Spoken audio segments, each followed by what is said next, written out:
Hello, networkers. And in this A&E off topic, I want to talk about top technologies or services to learn in 2019 as a network engineer. Okay, so before we get started, let me just clarify a few things. Where am I getting this information of top technologies or things that I should learn? Not as network engineers, but anyone in the technical field. The main thing really comes from reading a lot of different articles from credible sources. That's kind of the key thing. Reading some of the articles by some of the top vendors out there, like Cisco as an example, in terms of the networking field. You can say Juniper, you can say HP, and some other security-based companies like Fortinet, Palo Networks, companies like that. You want to always be reading, not just like technical learning, like learning how to configure a protocol or a technology, but learning about evolution of where things could be heading towards. Concepts that are being thrown out there, like the Internet of Things. Understanding what that is really important.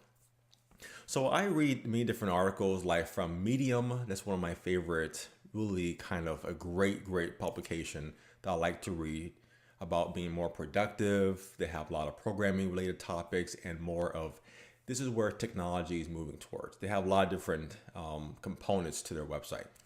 Network World, I read some of their articles from time to time. It's more of a business driven, it's not more of a technical driven, but there's still good information there. So those are two good sources that I like to just reference, and I'm going to share with you what I've definitely learned from reading these various articles of certain things that are important that you should kind of keep in mind, keep in your pocket for what you should be learning, or at least learning conceptually for what these things are. And the very first one is networking and security. That is still a very hot topic that people should be learning about general networking, how things get from point A to point B, and all the basic kind of training out there does that, routing and switching. That foundation is still very critical.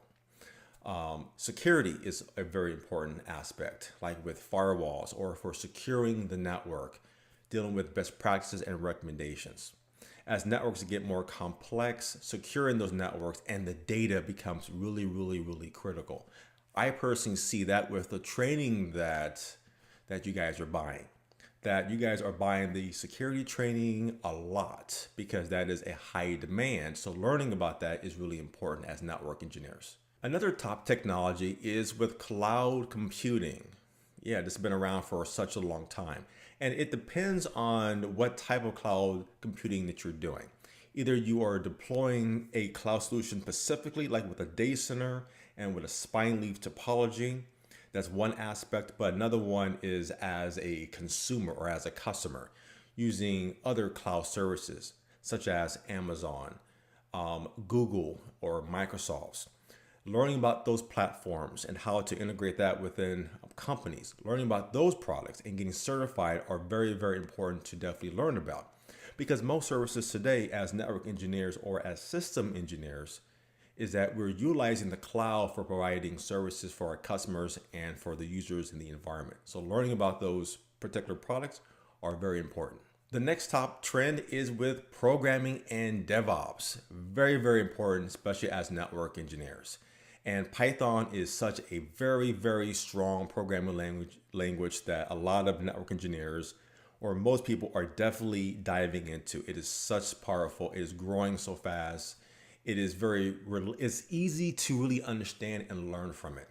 Like learning Python first and then branching out to other languages makes more logical sense. It has a lot of great libraries out there. I love Python. I'm a big fan of that.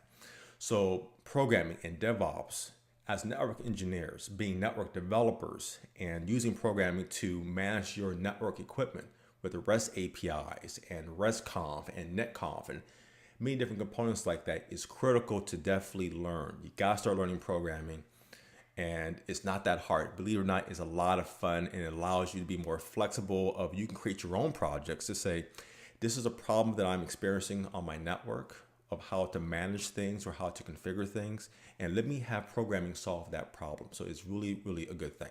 So Python programming is something that is a strong demand to learn. Another one that is growing and getting a lot of attention is Go programming. Now, this is a particular programming language that has been It's been around for a long time. So it's not like it's been out for like a year or a couple of months. It's been out for a couple of years. It was introduced by Google, and it's kind of what, from my particular experience and what I've been reading with these articles, is like you have C++ and C sharp, and you kind of have Python, and Go programming is kind of like right in the middle of all of that. So it's very good in terms of allocation of memory and is a better performing programming language. So kind of getting familiar with that is important, but you should only consider Go programming if you have a baseline of programming like Python. That will kind of give you the baseline of understanding what is conditions and how to do loops and functions and variables. Understanding that is important before you go into Go programming. But if you have some programming experience, that should be something, Golang, as we call it, is what you should definitely consider of kind of getting exposure to. Another top technology trend, which has been around for a long time, like the 1940s, for example, is machine learning, or sometimes called deep learning. Now, that is really more of a computer science path. There's a lot of mathematics really behind that. But you should only consider learning about machine learning if you have a baseline of some kind of programming. Because what happens is that people use programming like Python or some other language of their choice to do machine learning. So what is machine learning very, very quickly? So in a nutshell, machine learning is typically used in the stock market to kind of predict certain prices so they can make informed decisions of when to buy or to sell, okay? But how does that work for network engineers? We don't really deal with the stock market. Understanding what machine learning is something like this. You can say, what if I want to understand the particular statistics of network engineers and what they enjoy or what they are learning or what they are configuring for particular companies? So you're getting all of this data. So the data has to come from somewhere.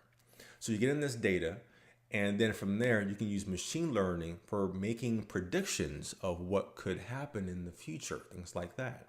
So that's what really machine learning is. Again, it's more applicable for the stock market to say when the stock market hits a certain price, it's going to happen around this particular time period. Again, making predictions. Machine learning is definitely mathematics based. There's a lot of concepts that is more in the computer science world, but that is something that a lot of people are talking about and learning about and doing, and learning about it conceptually is probably what I would recommend. And the last top technology to really get an understanding of is with cryptocurrency and blockchain. Now, this is simply just another kind of form of currency, right? So you might have fiat, which is the current money system, but cryptocurrency is something that having an understanding of what it is. How do you buy and sell? What does it mean to buy 2 Bitcoins or 2 Bitcoin Cash or to sell it? Learning about Bitcoin wallets and things like that. Having an understanding of that kind of currency is really, really important to kind of just get a conceptual thing. I wouldn't say it is a networking thing, but blockchain on its own merit is very impressive. If you learn about the security of how blockchain works, which is really how all the transactions works when you are selling or doing different transactions for Bitcoin, for example, right? The security behind blockchain is very, very impressive. And I remember when I started learning about blockchain, I was asking a very simple question. Why aren't we adapting that with data communication?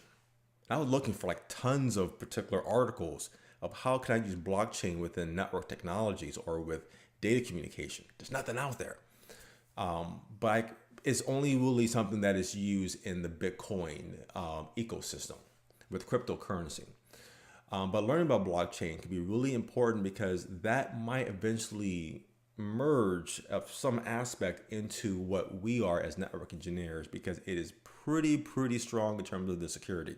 And remember, number one, networking and security is important, and if blockchain is something that gets introduced, you will at least have one step forward to learning about blockchain and how it can be implemented. Very, very fun stuff. So as a recap, some of the technologies that I would definitely recommend to explore, kind of read a little bit about, is with just networking and security, which is what we're all doing anyway, because that's what we do as network engineers. exposure to cloud computing, exposure to programming in DevOps, like Python and with Golang, exposure with machine learning, and of course, exposure with cryptocurrency and with blockchain. Those are some of the things I would recommend to research and kind of be familiar with those particular things. But as network engineers, I would say that networking security and programming DevOps are the two biggest ones to really get an understanding and start doing now if you're not already doing that. And we're done with this episode. So if you have any questions about being a network engineer, post this question below in the comments. Thank you for watching this video. Please like, share, and subscribe, and support us at routhub.net or on my Patreon page. And until next time, keep networking.